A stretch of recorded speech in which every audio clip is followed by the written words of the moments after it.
Have you ever wondered if it's possible to reach the highest spiritual goals while, still living a totally normal, everyday life? Or does real enlightenment mean you have to leave everything behind? Well, today we're going to dive into a classic 1500-year-old Buddhist text to see its surprisingly direct answer to that very question. Okay, let's get right into it. The question is a big one. Do you have to renounce everything to reach the ultimate goal?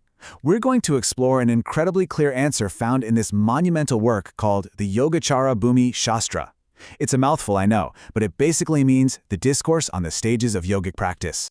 But here's the thing, before we can even start comparing these two paths, we first have to understand what unites them.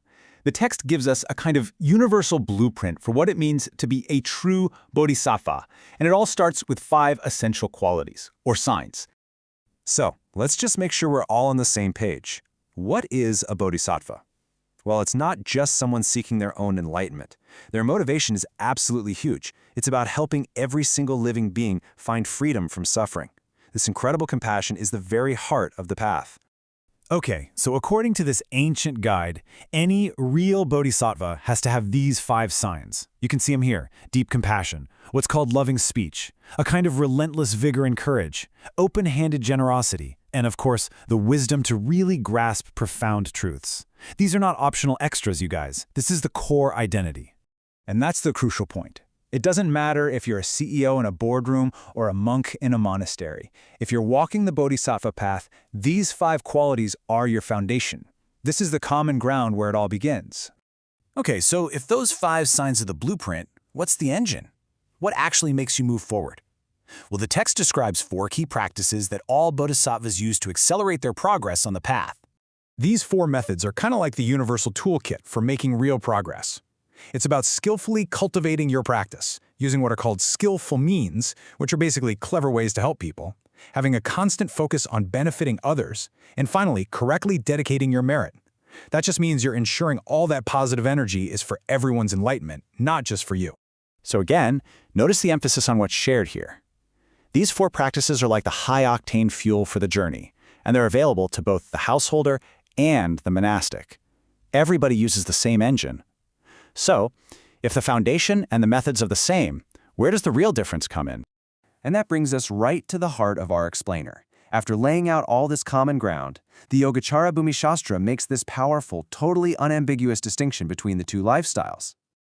And wow, the text could not be more direct. There's no waffling here, no ambiguity. It says, flat out, the monastic practitioner is vastly different from and vastly superior to the householder. So it sets up a pretty clear hierarchy based on the conditions you're practicing in. That is a bold statement, right? So what's the logic behind it? It's not just some random opinion. The text actually provides a very systematic 5-point comparison to justify its position. The reasoning is laid out point by point. See, a householder is bound by attachments to family and all the worries of work or business.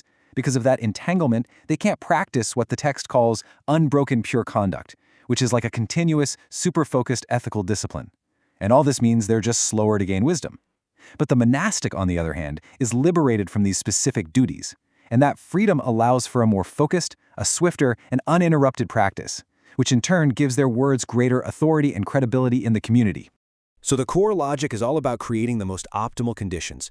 It's kind of like comparing 2 runners. They both have the same goal, right? But one is running on a perfectly clear, open track, while the other is trying to navigate a crowded city street. The one on the clear track simply has fewer obstacles and can run a whole lot faster. But this choice between being a householder or a monastic, it doesn't happen in a vacuum. It's actually a factor inside a vast, multi-stage journey that every single bodhisattva has to undertake on their way to becoming a Buddha. The entire path, from that very first spark of aspiration all the way to full Buddhahood, is mapped out across 12 fundamental stages. And this isn't just a list, it's a really comprehensive spiritual map. The text calls these stages dwellings, and they represent the whole spiritual evolution of a bodhisattva, from someone who first discovers their own potential, all the way to a being who is just one lifetime away from perfect enlightenment. It's an incredible scope. So if you look at this simplified timeline, you can really see the scale of the journey. The argument is that the monastic path allows a bodhisattva to move through these stages, from noble nature to that huge, irreversible breakthrough of extreme joy, and all the way to that final step, just more swiftly. And why? Because there are fewer worldly distractions. Okay, so we've covered the common ground, the big distinction, and the larger context. Let's pull it all together now and just lock in the key takeaways from this ancient text.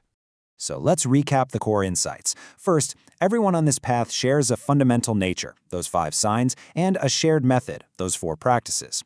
But this 1,500-year-old text argues, without a doubt, that the monastic lifestyle offers a superior environment, one that's free from the entanglements that slow down the householder. This freedom allows for quicker progress through that epic 12-stage journey toward becoming a Buddha. So, the ultimate message here isn't that a householder cannot be a bodhisattva, not at all.